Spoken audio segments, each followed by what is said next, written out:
അക്കൗണ്ടിൽ minimum balance ഇല്ലെന്ന് പറഞ്ഞ് ബാങ്കുകാർ നിങ്ങളുടെ കയ്യിൽ നിന്ന് പണം പിടിച്ചിട്ടുണ്ടോ?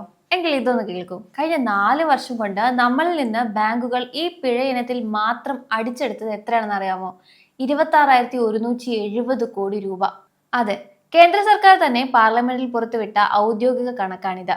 രാജ്യസഭയിൽ ധനകാര്യ സഹമന്ത്രി പങ്കജ് ചൗധരി നൽകിയ കണക്കുകൾ പ്രകാരം 2022-23 മുതൽ 2025-26 വരെയുള്ള സാമ്പത്തിക വർഷങ്ങളിലാണ് ബാങ്കുകൾ ഇത്രയും ഭീമമായ തുക പിഴയായി പിരിച്ചെടുത്തത്.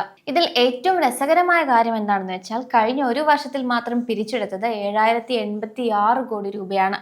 ഇതിൽ സിംഹഭാഗവും, അതായത് ഏകദേശം 4,948 കോടിയോളം രൂപ പിടിച്ചെടുത്തത് സ്വകാര്യ ബാങ്കുകളാണ്.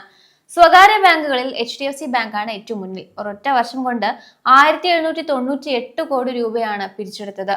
തൊട്ടു പിന്നിൽ ആക്സിസ് ബാങ്കും ICICI ബാങ്കും ഒക്കെയുണ്ട്. എന്നാൽ പൊതുമേഖലാ ബാങ്കുകൾ, അതായത് SBI പോലുള്ള ബാങ്കുകൾ ഇതിൽ വലിയൊരു ആശ്വാസം നൽകിയിട്ടുണ്ട്. 12 പൊതുമേഖലാ ബാങ്കുകളിൽ 10 സേവിങ്സ് അക്കൗണ്ടുകളിലെ മിനിമം ബാലൻസ് പിഴ പൂർണ്ണമായും ഒഴിവാക്കിയിട്ടുണ്ട്.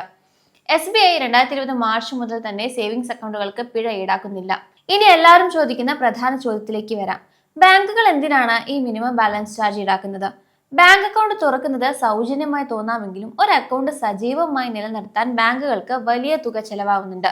IT അടിസ്ഥാന സൗകര്യങ്ങൾ, കോർ ബാങ്കിംഗ് സോഫ്റ്റ്വെയറുകൾ, സെർവറുകൾ, ATM ശൃംഖലകൾ, കസ്റ്റമർ കെയർ സേവനങ്ങൾ എന്നിവയെല്ലാം തടസ്സമില്ലാതെ നടത്താൻ ബാങ്കുകൾക്ക് വരുന്ന ഓപ്പറേഷണൽ ചിലവുകൾ അല്ലെങ്കിൽ കോസ്റ്റ് നികത്തുകയാണ് ഇതിന്റെ പ്രധാന ലക്ഷ്യം. കൂടാതെ ഉപഭോക്താക്കൾ നിക്ഷേപിക്കുന്ന പണം ഉപയോഗിച്ചാണ് ബാങ്കുകൾ പ്രവർത്തിക്കുന്നതും വായ്പകൾ നൽകി പലിശ വരുമാനം ഉണ്ടാക്കുന്നതും.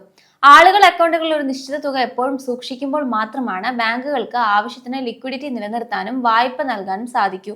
അക്കൗണ്ടുകൾ നിർജീവമായി പോകാതെ ഉപഭോക്താക്കളെ കൊണ്ട് സജീവമായി ഉപയോഗിക്കാനും അക്കൗണ്ടിൽ പണം സൂക്ഷിക്കാൻ പ്രേരിപ്പിക്കാനും കൂടിയാണ് ഈ ബാങ്കുകൾ പിഴ ഈടാക്കുന്നത്. അപ്പോൾ ഇത് ന്യായമാണോ? ഇത് ന്യായമാണെന്ന് ചോദിച്ചാൽ അതിന് 2 വശങ്ങളുണ്ട്. ബാങ്കുകളുടെയും റിസർവ് ബാങ്കിന്റെയും പക്ഷത്തു നിന്ന് നോക്കുകയാണെങ്കിൽ ബാങ്ക് നൽകുന്ന മികച്ച സേവനങ്ങൾക്കും സാങ്കേതിക സൗകര്യങ്ങൾക്കും ഒരു നിശ്ചിത തുക ചെലവായി ഈടാക്കുന്നത് ന്യായമാണെന്ന നിലപാടാണ് അവർക്കുള്ളത്.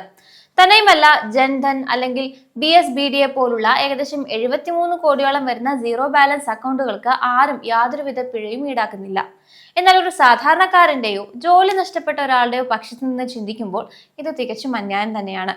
അക്കൗണ്ടിൽ പണമില്ലാത്ത സാമ്പത്തിക പ്രയാസത്തിന്റെ ഘട്ടത്തിൽ തന്നെ ബാങ്കുകൾ വീണ്ടും വീണ്ടും പിഴ ഈടാക്കുന്നത് വലിയ നീതികേട് തന്നെയാണ്. ഇത് പലപ്പോഴും അക്കൗണ്ട് ബാലൻസ് മൈനസ് ആക്കാനും ആളുകളെ കൂടുതൽ കടക്കിണിയിലാക്കാനും കാരണമാകുന്നു.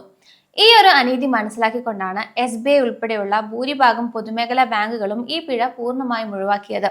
എന്നാൽ സ്വകാര്യ ബാങ്കുകൾ ഇന്നും ഇത് തങ്ങളുടെ പ്രധാന വരുമാന മാർഗങ്ങളിലൊന്നായി തുടരുന്നു എന്നതാണ് യാഥാർത്ഥ്യം.